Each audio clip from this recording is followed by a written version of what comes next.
Hey there, Video G, JRPG here with another video, and today I'm going to go through the 10 best games and albums of all time. So, combining games with music. So, as I'm Video G, JRPG, they're going to all be JRPGs, not going to lie to you. So, first up, we're going to start with the games. And the first one's up to get out of the way, Final Fantasy VII. Now, these are in no particular real order or whatever, but Final Fantasy VII is an amazing game. It has so much nostalgia packed up in it and stuff. It's just absolutely brilliant. And whoever hasn't played Fantasy VII at this stage, I don't know, probably everyone's heard of it, but if you haven't played that, you gotta go play it. It's the best Final Fantasy of all time. So, next game is Star Ocean Till the End of Time. Brilliant RPG. It's one of the best RPGs ever made. It's just so good. I know people say the second one is probably the best one and stuff, but I decided not to have like two of each game in the series, so of a series in the list, so I decided to pick this out of the Star Ocean list. So Star Ocean 5 is coming up soon, so that's cool. So we'll see what happens there and that. But Star Ocean Till the End of Time is absolutely brilliant. If you haven't played that, get on that, you know. And I hope they add this to the Steam or PSN or whatever the fuck they're going to do. So I hope they add that to this, because there's a lot of people missing out on this if they only have PS3s and PS4s right now, because brilliant game. Next game is kind of like Star Ocean. It's the Tales series, but I decided that I'd only pick one Tales game. So there's so many to choose from, but the one I picked was Tales of Rebirth. Tales of Rebirth is probably the best Tales game ever. And there's two ways of playing this. You can play it on the PS2, which is probably not a good idea because we probably live in America and Europe and stuff. So you got the PSP version, and that's region free, but you're still going to have to put up the Japanese kind of stuff. But yeah. And only something I found out the other day was this is actually on the PSN store in Japan. So if you can get on the Vita and get that downloaded, you can play it on the Vita. So yeah, if you have a Japanese account, which probably a lot of people do. So yeah, third up on the list is Tales of Rebirth, best Tales game. Now next game is I don't actually have it, embarrassingly enough. I don't have a physical copy of it, but it's Chrono Cross. Now I have it on my PS3 and I have it on PS Vita, but I'm just going to hold this Chrono Trigger on DS. Now, I think Chrono Cross is actually better than Chrono Trigger, and probably going to get a few dislikes for that, but Chrono Cross is just an amazing game. It's one of the best games of all time. Probably too many characters and stuff, but that's what made it cool as well. So Chrono Cross is definitely one of the best games of all time. It's probably going to be the thumbnail to this video. So the next game, Xenogears. Xenogears is an amazing game, and I'm so sad that I was in Europe didn't have this, or the previous one, Chrono Cross. We never got this, so get on the PSN store, lie and say you're from Beverly Hills or something, and get the PSN account, American PSN account, and download Xenogears. It's only about $5 or $10 or something. It's one of the best games of all time, one of the best stories of all time, and unbelievable game, unbelievable story, very religious overtones to it and stuff, and you'll love it. If you love RPGs, you'll love Xenogears if you haven't played it already, and if there's anyone watching from Europe, get on the American PSN, boys. Next game is something that was released here, but it's very hard to get, so I'm just going to show the Japanese version. It's The Legend of the Dragoon. Brilliant PS1 game, one of the best of all time. Unbelievably good. It's a bit outdated now at this stage, but it's so fun to play, and it's so like Final Fantasy VII in a way. So it's kind of really, you'll feel nostalgic even though you never played it before. And I only played it there last year for the very first time. Again, off the North American PSN store. It's not on the European one. For fuck knows, I don't know why, but it's not on there, and it's an absolute travesty. And it's only like $5, which is like €4 or something. It's just nothing. So get on eBay, get some PSN cards, get in the North American PSN. If you haven't played this, get this, and don't bother buying it for physical copy of the European edition, because you'll pay about €100 for it, so it's no point. So get in the PSN for that one. Next game, this is on the PS1 and the PSP, but I only have the PSP version. Valkyrie Profile, the very first one. It's absolutely fantastic game, unbelievable. Such a good story, such a good way of crafting the story. what can I say about Valkyrie Profile? It's just amazing, and the second one as well. I get that too, but this is the one that shines, and I really hope they make a third one of this. It's just absolutely brilliant. Love this game, and deserves a place on the list. The next game, two GameCube games actually, but one GameCube game really, but I couldn't decide between the two of them, and they are Bat and Kato's on the GameCube and Origins. So I couldn't decide between these two, and they're both very similar. But Origins I might think is actually a bit better. But brilliant games. Sorry, I'm moving about too much there. But yeah, brilliant series. Bat and Chaos on the GameCube. Get those if you don't have them already, or check them out. Now, and Bat and Chaos Origins is only American, so you're going to have to get yourself a Swap Magic or whatever you call those GameCube versions of them, so you can play that game. Brilliant game series. Next one, I decided a lot over this, but this deserves a place on the list. It's Shadow Hearts. What a great game Shadow Hearts is, and a great system, the Judgment Ring thing. The second one is probably better, but first one I just thought I'd add in. Oh, what a brilliant game this is. If you haven't played this, or check this out straight away. It's one of the best games of all time, definitely. And old school type RPG. Great RPG.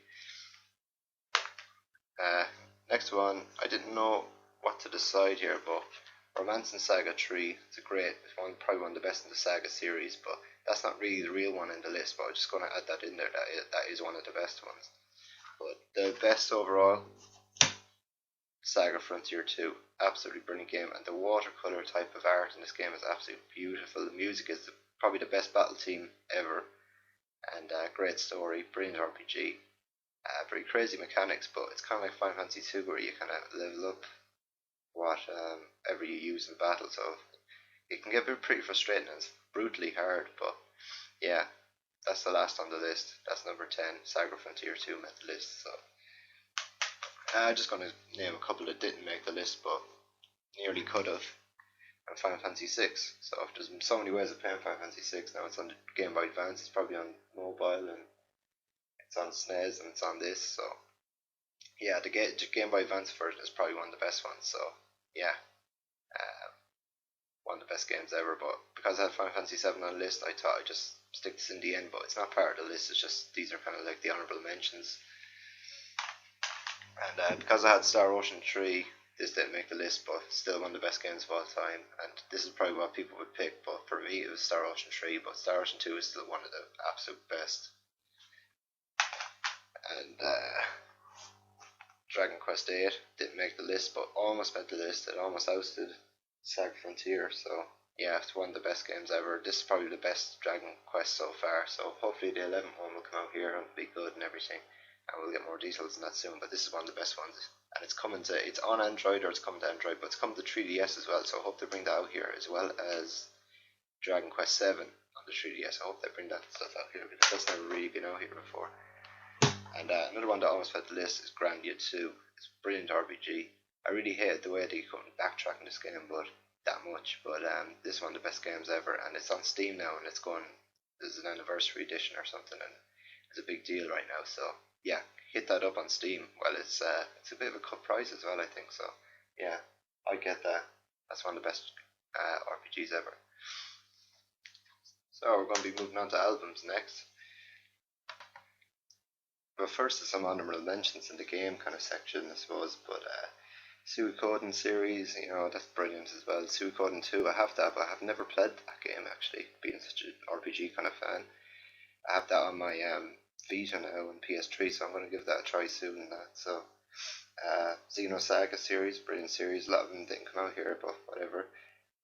Hit that up if you can. Parasite Eve, that's a brilliant game, one of the best games ever. That's on the PSN, so the North American PSN store, not the European one. So you're going to have to go on and try to get that on the North American one. The Lunar series, brilliant series.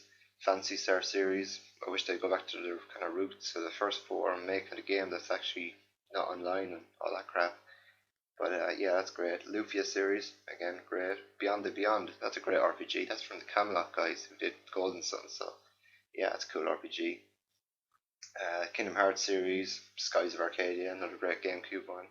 And I know it's not an RPG, but Resident Evil is a great game as well, so That's just some honorable mentions that could have made the list, even because it is a top 10 of games list, but I'm the JRPG guy, so yeah, it was just JRPGs that were on the list. So I've listed the 10 best RPGs, 10 best games, whatever like that. So moving on to albums now, but this video is also going to include a list of some channels and some books and where my choices of games and music has led me on a personal level, and maybe draw some conclusions from that. So first up though, we're going to go to albums. It's the 10 best albums of all time, according to me. The first up is Iron Maiden, Somewhere in Time.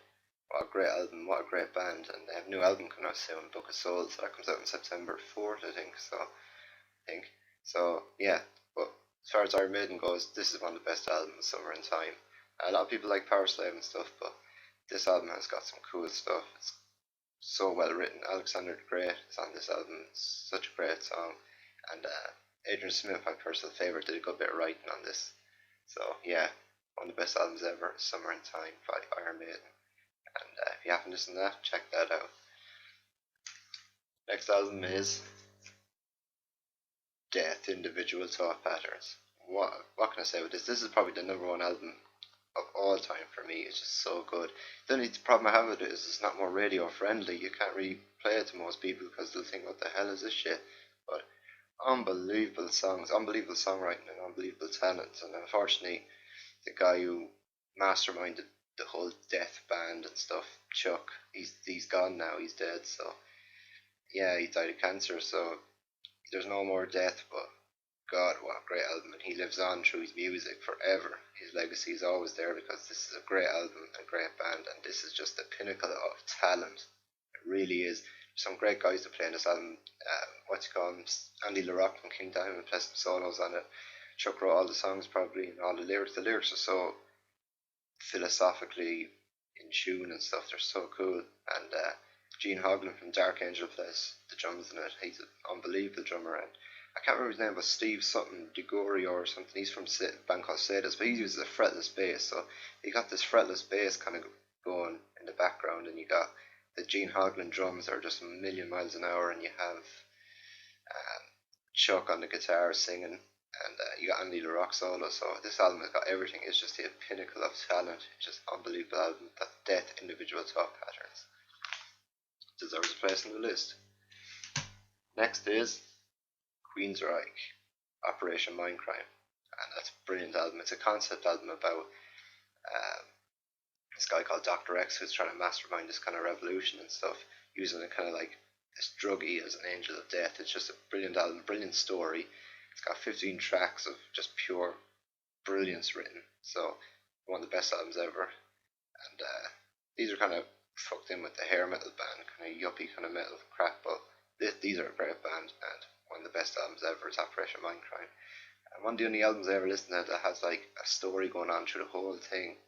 So yeah, that's kind of cool, because like normally you'd have your JRPGs with your best stories, but albums can have stories too. So, and Queensryche and King Diamond does it a lot, do that kind of concept album stuff, and a lot of bands don't really do that, but when they do it, they do it properly, and this one of the best albums ever deserves a place on the list. It's Queensryche, Operation Mindcrime. Next album is, I can only pick one from this band, which unbelievable, but it's Megadeth, Countdown to Extinction. This is one of the best albums ever. A really, really good album, this. And a lot of people say Rust in Peace, and I love Rust in Peace, but Countdown to Extinction is one of the best albums. They got really far in their commercial career as well, but it is the perfect blend of what you could consider radio friendly and heavy metal in one. Countdown to Extinction is one of the best, so, and Megadeth are still going too. They're a brilliant band, so yeah, Megadeth, Countdown to Extinction is on the list.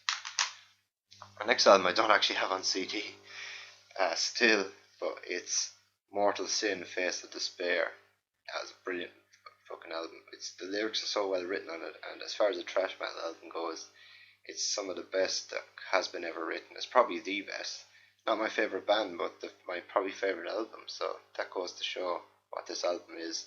I still even have it on CD. I have no intention of it, just throw on the tape and I listen to it start to finish. I don't really want to skip songs or anything like that, so yeah, I just throw on the tape every time and press play. And Face of Despair, unbelievable album, so check that out if you haven't already. The next album is, now this is kind of a bit of a cheat, but it's the same guy from the band Death, from the individual top patterns I just showed you a few minutes ago, but it's Control Denied, The Fragile Art of Existence. Now this is a band that Chuck did, where he wanted his music, his progressive kind of death metal music, to be combined with lyrics, well, not lyrics, but singing that was actually like more so singing than growling and shouting and stuff.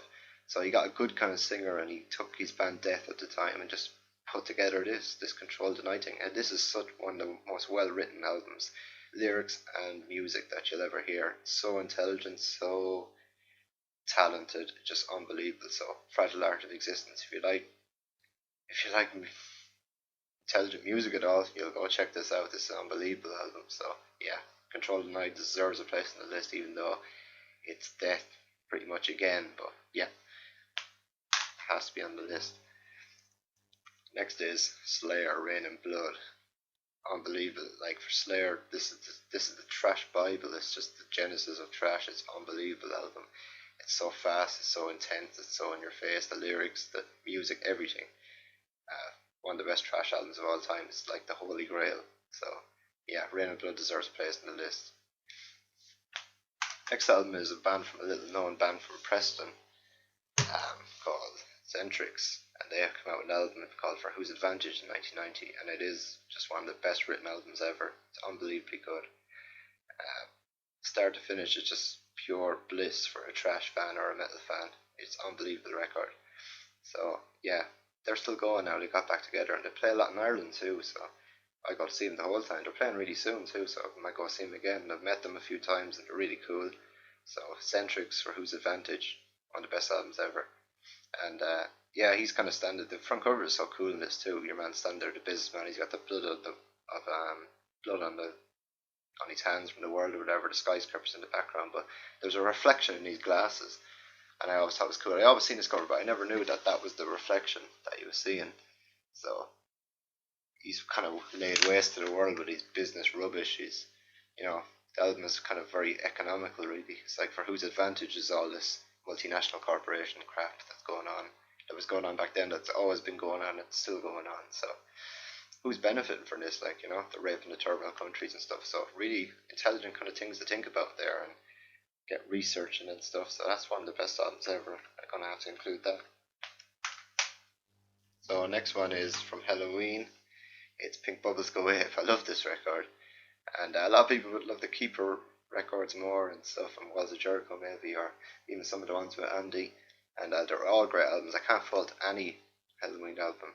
Well, maybe Chameleon, but not really much more of them. So, but this one is really good. It's just start to finish fun and good and cool. And this is the first one with Roland Grappa, who plays guitar on, and he wrote the chants and songs like that. So they're really cool songs. And yeah, it's one of the last ones Michael Kiske would have done that was in everybody's favour before he went into all that Elvis bullshit kind of stuff. So yeah, one of the best albums ever, Pink Bubbles Go Wave. The last one on the list, kind of like the end of the last video where I had Star Wars 2 and Final Fantasy 6 and stuff. I couldn't really pick the last spot, but I picked Tankard, Chemical Invasion. Really good trash album. Really well written for, I don't know, I'm not going to call them a bunch of idiots, but they're kind of really funny in the way they go on. It's all drinking and stuff. But it's people think like, oh, I'm not listening to that band because it's all drunk idiots, but this is one really well written. The lyrics aren't really that good because they probably have a bit of a problem with English back then, but really, really, really well written trash album is Chemical Invasion. And they're one of my favourite bands actually, just for pure fun.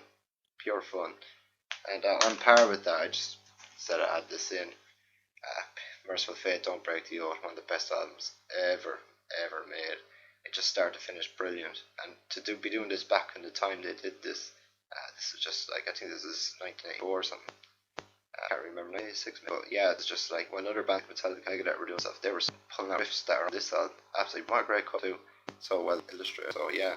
Merciful Fate, King Diamond, yeah, one of the best albums ever. But just a couple of ones that nearly made the list that didn't make the list. It's Creator, Pleasure to Kill. Great record, great band, German trash metal band. Overkill, Years of Decay, another great album. almost made the list, almost out to the end. I had to pick two for the end because like there's so many albums, there's so many hundreds of more that I own that I could put in front here, but I won't because it'd just be too long. So yeah, that almost made the list. And a band I just seen a couple of weeks ago in Dublin, Sepultura, Beneath the Remains. What a really well written record for, especially for some guys that don't speak so good English, and we're kind of translating from an English dictionary or whatever. Beneath Remains, really well written album musically. So yeah, so a few honourable mentions in the old music pile. Nuclear Assault, Survive, that's a great record, and the other records too. Some of the early Metallica records, I didn't include any of them. I would have probably included Master of Puppets, but there just wasn't room for it. And Carcass, Nile, Anthrax, Exodus, Judas Priest, Painkiller. I would have added that in if I had it. I gave it away years ago, so I don't have that record. But yeah, that's one of the best records ever. So Judas Priest, Painkiller was supposed to be on the list, but it wasn't. And other than thrash metal and heavy metal and progressive metal or whatever you want, death metal, some of the older hair bands are pretty actually cool as well. Motley Crue is cool, and out of the two, the really ones that shine for me were Wasp and Winger. The first two Winger records are actually really well written, and they're really musical guys. So yeah, they're really good records. And the first four really Wasp records, the self-titled Wasp, I Want to Be Somebody, all that, Last Command, and Inside the Electric Circus, Headless Children. They're really, really, really good records as well for hair kind of bands. They've been lumped together with that, but they're more of a kind of trying to put on a show and stuff. So yeah. So next I'm going to go on where this led me and stuff, and some conclusions. So what have all this music and games done for me? Well, they led me on a path of rejection, really, of the status quo, a path of learning, critical thinking, independent thought, and they've shaped my personal character. Like, no offense to anyone, but I wasn't happy just playing FIFA or listening to pop or dance music. I needed something more. I needed something more deep, meaningful, something more engaging and intelligent. And my use of RPGs and metal music has set me on a fabulous journey of learning and self-discovery of physics, science, history, culture, philosophy. So, like, a lot of RPGs and metal music have anti kind of religious themes, and particularly push the point that religion is a method of control, and it is. It's no different than really cults, really. So my question is: does atheism arise out of engaging with the fantastic storylines in some RPGs, or is it out of some anti-establishment, anti-conformist church state of metal music, maybe? Or does more critical thinking and independent thought lead to wanting to play more RPGs over, say, FIFA, or no offense again, but or to listen to Dream Theater or over Taylor Swift? You know what I mean? So, in conclusion to all this kind of stuff, I have some books here that people might like to look at, and that helped me out a lot.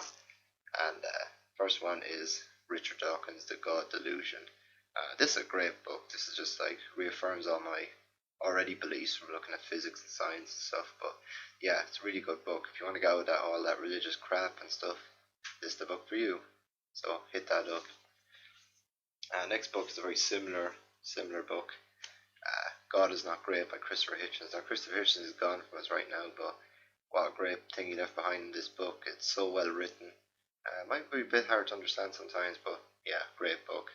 Absolutely great. So it just reaffirms all your beliefs again if you're going down the whole you probably know God route and stuff. So yeah, great book. And this little book I've picked up, so I can't remember where I picked this up, but it's not front cover, I took it off, but it's 50 great physics ideas you really need to know before you die. It's got everything in here. It's got absolute zero, and Fleming's right hand rule. It's got everything. Stroginger's cat, Pauli exclusion principle. It's got loads of stuff in here, so it really gives you a bit of a grounding in physics and the 50 best physics ideas you really need to actually know about. So a similar book is a 50 philosophy ideas we need to know, and it's like brain in a vat kind of thing. What's it like to be a bat? It's Socrates or Plato's cave analogy or whatever that's called. So yeah, lots of really cool stuff in there. So yeah, it really gets your mind really warped, and could lead into it could tie into the Star Ocean kind of tree story. So yeah, all-time classic, Brief History of Time by Stephen Hawking. It's a brilliant book, and it really explains things really clearly about black holes and all that kind of stuff. So yeah, it's a great book to if you want to go on a kind of a physics purge. And it might get a bit complicated with all this light cones and stuff, but yeah, really, really cool book. And if you've never read that, really give that a go. So yeah, it's a really old book I have. It's a Teach Yourself book, but it's really old. I don't know where I got it. I think I got it at some secondhand store for 50 cents or something. But it's a Teach Yourself philosophy kind of book, and yeah, that's really cool because it can see like they go on for like 50 pages about like is white white or is yellow yellow and how do you know and all that stuff. Really goes into sense data and what it means to how accurate your brain is at reconstructing everything. So a lot of good ideas in that. So Teach Yourself philosophy. There's probably an updated version now and stuff, but yeah, the Teach Yourself books are cool. Origin of Species by Darwin. Yeah, the very first kind of evolutionary book and stuff. But yeah, it's a really good book. It's written really complicated. Like I actually think it's written in that old type of English, and he goes on like really big sentences about stuff. But it's a really good, really, really good read. So you should really read that. Everyone should read this. This should be in the school curriculum or something, especially in all those places where they have like religion in the schools and stuff. That should be out, and this should actually be on the list to read. So yeah, great book. This book is absolutely. I pre-ordered this book. It's the only book I ever like really pre-ordered or got like straight away, but it's from Lawrence Krauss, and it's A Universe from Nothing. And he discovered, I don't know if it was him or maybe he had something to do with it, but that nothing in the conventional sense is not nothing. It's full of energy. It's full of virtual particles. It's full of energy bleeping in and out of existence. So a universe could come from nothing, nothing being redefined as not nothing, because there's never not nothing. So like the time before the Big Bang could be not is not time, but it could be an eternity in an instant, all in a moment. So yeah, The Universe of Nothing is a great book, and if you're trying to wonder what the hell is going on with all the where could the universe come from, nobody has the answers, people. But this is a great read, and you really should educate yourself about what nothing is really in the new term of physics, and it's nothing is not nothing anymore, I suppose. And yeah, I can't rate the Teach Yourself books highly enough. To understand physics, teach yourself this, teach yourself that. It's absolutely brilliant. So yeah, Teach Yourself books, and I'll just get the next one here. Teach Yourself Science, or Understand Science from the Teach Yourself series. And if you really want to ground it and stuff, they're the ones to get. Like, and the science one actually has a lot of physics, biology, chemistry, everything. With the physics one, it's obviously just physics, but yeah, you can get biology ones, you can get anything. Teach Yourself is such a great series of books that you'll always have to learn everything. And all of it's on the internet too, like, so you don't really have to buy the books, but reading, something's going on with reading in this day and age. It's going downhill a bit, because I seen a comment on YouTube once where this guy was on a train reading, and some kid said to him like, "Why do you read?" Um, like, what's the point? And your man was like shocked, because like reading is reading. You gotta always read, man.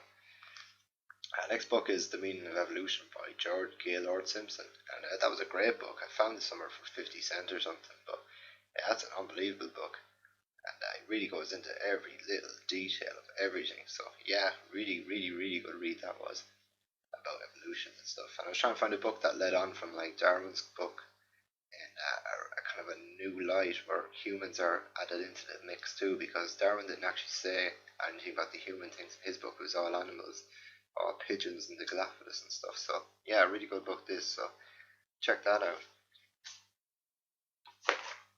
Next book is a philosophy book by Immanuel Kant. Now a lot of his ideas are pretty funny, especially the one where like an axe murderer breaks in. It's like, where's your family? And you have to tell him because you cannot lie. And obviously that's a bit disputed and stuff, but absolutely brilliant stuff in this book. And I know he was a bit of a, I don't know, he's devoted to God or something, but he didn't have anything else to explain it. So yeah, that's great. Read that, and you probably just have to flick through and go to any page you think will interest you, because reading philosophy is very hard to read and read it all, because you won't actually sink it in. You're better off just flick through these books and go to the different points that you actually find interesting, and you'll eventually see that as your interest grows in philosophy, that you will nearly read the whole thing by clicking through it, and you can give it a read. But that's why in the Teach Yourself Philosophy book, the first step to actually learning to like philosophy is not to read philosophy, you kind of read experts of it and stuff. Next one is another kind of philosophy book, but ties in with evolution. It's Darwin's Dangerous Idea by Daniel D. Dennett, or Daniel C. Dennett, sorry. But yeah, Dan Dennett is cool. He's one of Richard Dawkins' best friends, and it's a great book. It goes into absolutely everything, and everything is in here. And it's such provocative kind of titles for each section, and you'll get right into this. It goes into computer science, evolution, physics, everything.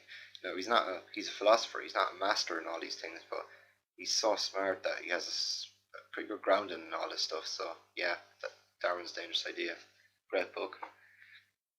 I can't speak highly enough of Michio Kaku, but Physics of the Future, the inventions that will transform our lives. He goes on about kind of like Google Glasses type contact lenses and all sorts of things, and that's a really good read. It's just he predicts what will happen in the next 50 to 100 years and so on, and how we're going to move from a type 0 civilization to a type 1 civilization, and stuff. So yeah, really good book, and he points out all the things that are kind of thousands of years away from us, like creating our own wormholes in space and stuff. So yeah, really good. I know he's a string theorist, and I just read books that are both. You know what I mean? I'm not a string theorist guy. I'm not a quantum gravity person. I'm just a guy who likes to learn about stuff. So all things are on the table for me. Any of them could be right. But string theory is his job, his day job. Next book's another philosophy book, Dave Hume. That's a big book. It's got so much stuff. And Dave Hume probably was an atheist, and he could see no evidence for it. But obviously, back in his time, atheism was punishable by death in Scotland. So yeah, but that's a brilliant book, and you should read some Dave Hume things, and he has some really, really, really good thoughts and things. So yeah, he's still one of the best thinkers of all time, Dave Hume. It's a great book. And now the books that are actually good and probably expand your mind and stuff. These are probably the books you should stay away from. And I've got a couple of them. First is the Bible. Never has there been a bigger collection of rubbish in my life. I've read bits of this, and I know this different bits and pieces, but yeah, the Bible. You probably should stay away from that. And if you're indoctrinated into this shit, then you're in trouble. This next one, the Book of Mormon. Never has been more of a piece of crap I've ever read. Joseph Smith was a complete charlatan and a liar. It's just unbelievable what kind of crap is in this and what people swallowed back then to get into this Mormon thing. Oh my god, they have their own Mormon cosmology. I shit you not, look it up on Wikipedia or something. And they have like God was a normal man who came from another planet somewhere, and oh Jesus, and they have Native American. Oh my god, I'm just gonna stop talking about that because it's just absolute rubbish. Yeah, this is a teach yourself book on Islam, and like Islam is just absolute rubbish. I don't know where people get this stuff, but yeah, it's good to inform yourself about all this stuff. Like get yourself a teach yourself book on it, and it's pretty interesting stuff. It's got everything that is Islam, but obviously as an atheist, I don't think Islam is correct. So yeah, probably stay away from all that kind of stuff. And anything with L. Ron Hubbard and Scientology on it, it's absolute crap. You know, it's hidden behind this kind of self-help kind of culture thing, but it's really just never go into their offices either. And I got thrown out of one of their offices in Dublin because of I don't know, maybe I started calling them on their shit and stuff. But yeah, they're absolute crap. And Thomas Aquinas, stupid asshole from his imitation of Christ, just absolute crap. So yeah, they're the books that I have that you probably should stay away from. But yeah, you should really check out the books that I mentioned, and especially if you're in a kind of you're on the fence really about religion, and you want to try and probably get away from that crap or whatever. And I didn't want to really turn this into a whole metal and RPGs versus religion thing, but I just really wanted to mention how much JRPGs mean to me, and how much music means to me too, and how I've been led away from all this crap by learning, and learning is so important. it is actually important. When you're in school, you're like, oh, this is bullshit, man, and I want to get out of here. But learning is so important, and you know, all you have to do is educate yourself and see what's right from what's wrong. So that's all I'm going to say. And yeah, you've seen the albums, you've seen the games, you've seen the books and stuff. So some channels you should probably check out is probably mine. So subscribe, hit that button. Um, Alpha Omega Sin, he's pretty cool. He's like a metalhead gamer, everything. He loves RPGs as well, and he loves heavy metal. And some of his top 5 bands are some of my top five bands.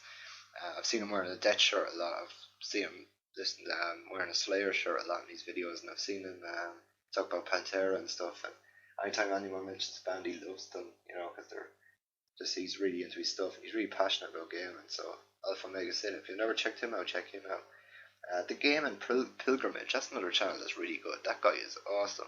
He puts so much work into his videos, and he's got Final Fantasy Tactics intro music on his channel. But yeah, his videos are really cool. But I can't watch them because he does a 10-minute retrospective on all the games, and he goes right into the story of them. So I don't want to ruin anything. But for games that I've already played, I'll watch those videos. But I can't watch all these videos. So if you're listening to Game and Pilgrimage, I can't watch all your videos because you might ruin some shit for me, man. So another one is Shadow Elite HD. He's actually called, but Shadow Elite. He's another cool channel for JRPGs and stuff. He's a JRPG enthusiast like me, I suppose, and he's got a good few thousand subscribers in that. And yeah, he's really cool. He's got some cool stuff in that, and he always picks up on everything that's coming out. Pete Dorr. He's another gamer, and he's a big JRPG fan as well. He's pretty cool, and he was a kind of a shy, nerdy type of guy back in the day, but he's really picked himself up, and he's got 100,000 subscribers, and he does videos the whole time on pickups and what games to get and bit reviews and stuff. And he's pursuing a degree in journalism now, I think. So yeah, that's really cool for him, and I love that guy. So another one is Noggin. Austin Lockwood does the Noggin channel, and he's expanding big time. He's got 150,000 subscribers and stuff. He's really cool, and he's really funny, and he loves his JRPGs too. So check that guy out. The RPG Fanatic is another channel. I don't know where that guy's gone, but he hasn't put up a video in a good while. But he was really funny because he had like reviews mixed with comedy, and he was doing a kind of a piss take of the magics or the Master Sword from Zelda. He had the student sword, and it had a mustache and glasses and could talk. I really hope he should come back with that, so because he's really funny. So that takes care of the JRPG channels. I don't really have any metal channels on YouTube to tell you about. I don't really know about any of that stuff, but obviously type in any band to YouTube and you're going to get it. So yeah. For learning channels, Vsauce. He's got about 10 million subscribers or whatever. But if you haven't watched any Vsauce videos yet, man, watch them videos. The guy Michael Stevens, he's an absolute genius. He's like I don't know if it's philosophy or physiology. I don't know what the fuck he does, but he has some degree in something, and he knows a lot of stuff, and his videos are really cool. So yeah, I check out him. 32. He's kind of a guy from West Lancashire. And in some of his videos, he has a real appetite and for learning and knowledge. So his videos are awesome. So check him out. And it's THUOUGHT, like to the power of 2, 32. But it sounds like 42. From the way of his West Lancashire kind of accent. So yeah, he's really cool, so you should check him out. How Stuff Works, big thing. You should probably check out those things if you want some learning and stuff. As far as atheism is concerned, the atheist voice with Hemant Tameta, he does a channel, The Friendly Atheist they call him. He has a channel that's really cool. It's called The Atheist Voice, and he does some really cool videos. And there's this guy called Cult of Dusty. Dusty Smith is his name. He's so funny. He's like a militant atheist. He's just unbelievable. So funny. And he just thinks religion is a bunch of shit. His one of the most recent videos is why Muslims are all retards. They're just so funny. And he hasn't put up anything in a while. I hope he wasn't fucking shot now or something because of that video or anything. But yeah, it's really funny. The Amazing Atheist. He's that long-haired bearded guy. He's got about 700,000 subscribers. He's pretty funny. And he's still making videos once out every day. So anyway, that's the end of that. That's the end of all of this. So what do you think? So do you think atheism arises from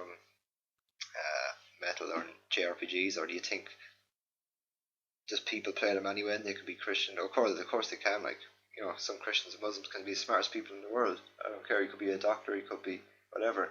But I think there has to be some sort of critical thinking about this. That you have to get to a point where you've read all the physics, you've read all the biology, you've read everything, and you think, well, what's going on? Like, what is the answer? Is there a God or isn't there? Maybe there's not. So that's all I'm saying. And I've such a passion for JRPGs and games and gaming and heavy metal and music, even jazz and rap music. Even I listen to a bit of that, and all that stuff is cool. And if something like a game or a piece of music can lead you down a path to learn about something, whether it be history, culture, philosophy, physics, science, anything, then it's good. That's all I'm going to say. And yeah, leave your comments below, thoughts, opinions, share, like, subscribe, whatever. So, till next time, this is Video G. Thanks a million.